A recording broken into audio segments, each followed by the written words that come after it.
Blessings and peace. And on today, we're going to talk about workplace bullying. And my question that I'm going to attempt to answer on today is workplace bullying policies. Do they work or do they just look good on paper? So let's jump right into this topic today. Workplace bullying.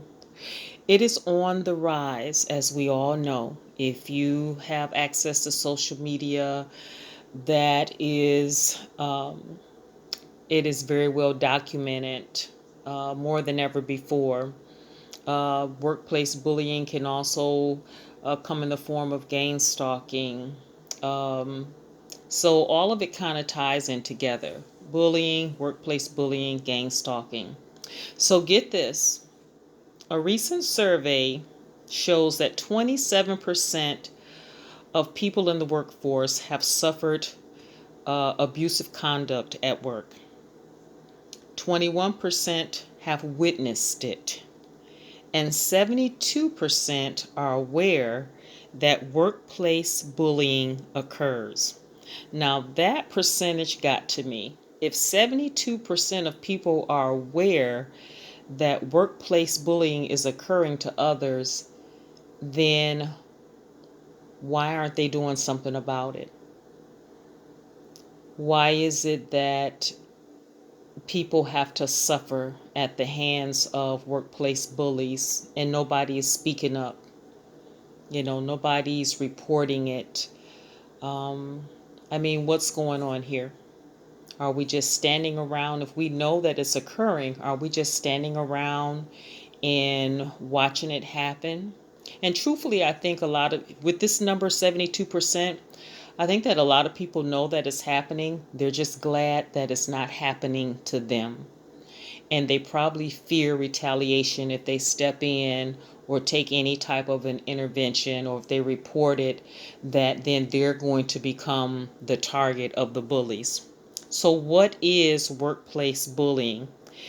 Workplace bullying is defined as, and this is from the EEOC website, repeated health harming mistreatment of one or more persons, which are the targets, by one or more perpetrators, which is the bullies.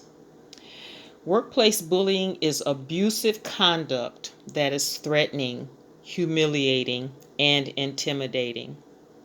It can also come in the form of work interference, such as sabotage, which prevents a person from getting their job done, such as, crashing their computer, misplacing documents, losing documents, deleting documents, changing information, uh, blocking phone calls.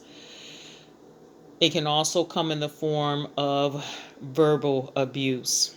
And then I added this one: blacklisting, which means a person is placed on a list so that they either won't get promoted, or they will never be able to work again in that city, in that state, in that local area. So, in order to be considered unlawful, the conduct by the bullies, and this is all decided by the workplace, and if reported to the EEOC, they make decisions to decide if the conduct is unlawful, which means that it must create a work environment that is intimidating, hostile, or offensive to reasonable people. So you get that. It has to be considered intimidating, hostile, or offensive to reasonable people. Also, the behavior is considered unlawful if it violates any of these three acts. The first one is the Title VII Civil Rights Act of 1964.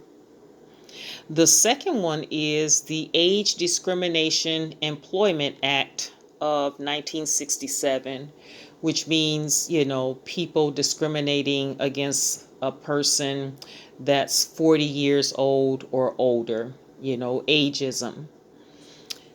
And the third one is American with Disabilities Act of 1990.